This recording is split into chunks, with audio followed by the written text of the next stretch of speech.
दोस्तों, मैं जब 10 क्लास में था, अपने दोस्तों के साथ स्कूल में एडमिशन लिया। अपने दोस्त के सिवा किसी से भी बात नहीं करता था। फिर जैसे-जैसे दिन गुज़रता गया वैसे-वैसे दोस्त पूरे क्लास में मेरे से बात करने लगे और ऐसा करते हुए 5 महीने बीत गए। लेकिन क्लास में एक लड़की थी, ना तो किसी से बात करती थी और ना ही किसी की तरफ देखती थी। शायद उसे लड़की को इन सब चीज़ों में इंटरेस्ट नहीं था। दोस्तों के साथ खाने में, दोस्तों के साथ घूमने में, दोस्तों के साथ मस्ती करने में मुझे बहुत अच्छा लगता था। एक दिन मेरे दोस्त विजय शर्त लगाने को गई। मैंने उससे पूछा, किस चीज़ पर? विजय ने कहा, उस लड़की को प्रपोज़ करके दिखाओ। बस तेरे पास सिर्फ 25 दिन का टाइम है।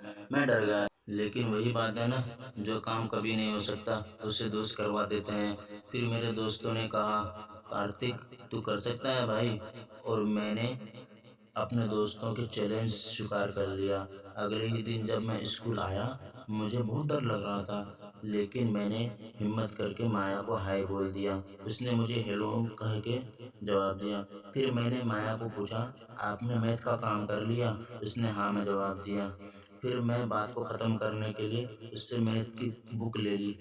फिर जैसे क्लास शुरू हुआ, उसको मैथ की बुक वापस कर दी। पहले ही दिन हम दोनों के बीच इतना ही बात हुई। फिर 5-6 दिन तक मैं उससे बात करता और वो जवाब देती थी। ऐसा करते-करते मैं माया के बारे में सब कुछ जान लिया। एक तरफ था दोस्तों को किया हुआ चैलेंज, दूसरी तरफ डर। मैंने सोच लिया, अब मैं माया को प्रपोज़ करूँगा। सिर्फ 5 दिन बाकी थे। दोस्तों, मैंने सोच लिया था, एक दिन पहले ही प्रपोज़ करूँगा। माया 2 दिन तक लगातार स्कूल नहीं आई। मैं डर गया, कहीं वो फंक्शन वाले दिन भी ना आए तो क्या होगा। दोस्तों, सच कहूँ तो अब मुझे भी माया से प्यार होने लगा था। मुझे यकीन था वो उस दिन ज़रूर आएगी। मैंने उस दिन बहुत वेट किया और फिर वो आ ही गई। मैंने बिना सोचे समझे आंखें बंद करके माया को आई लव यू बोल दिया।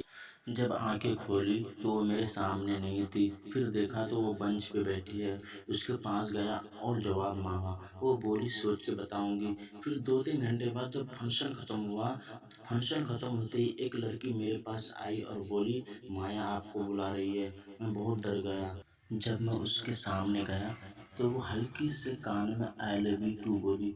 बस दोस्तों, उस समय मानो तो मेरी खुशी का कोई ठिकाना नहीं था। क्या बताऊँ दोस्तों, क्या फीलिंग थी, कैसे बताऊँ?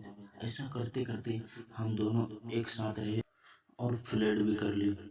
हम दोनों एक साथ कॉलेज में एडमिशन लिया और वो गाँव से बस में और मैं ट्रेन से आता था। एक साथ आना, एक साथ जाना, हर रोज़ उसे बस स्टैंड छोड़ने जाता, फिर मैं ट्रेन से अपना घर आता था। क्या बताऊँ दोस्तों, बहुत अच्छा लगता था, हम दोनों एक साथ।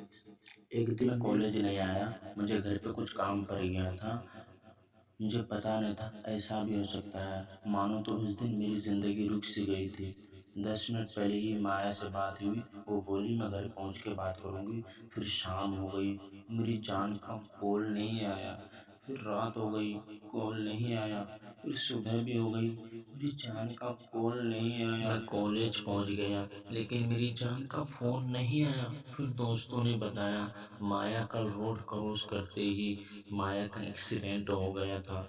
मुझे यकीन नहीं हो रहा था, लेकिन सच यही था। अब भी मैं अपनी जान का फ़ोन पे इंतज़ार कर रहा हूँ। प्लीज़ कोई उस तक मैसेज पहुँचा दो, तुम्हारा कार्तिक फ़ोन पे इंतज़ार कर रहा है। प्लीज़, प्लीज़ मेरी जान को वापस ला दो।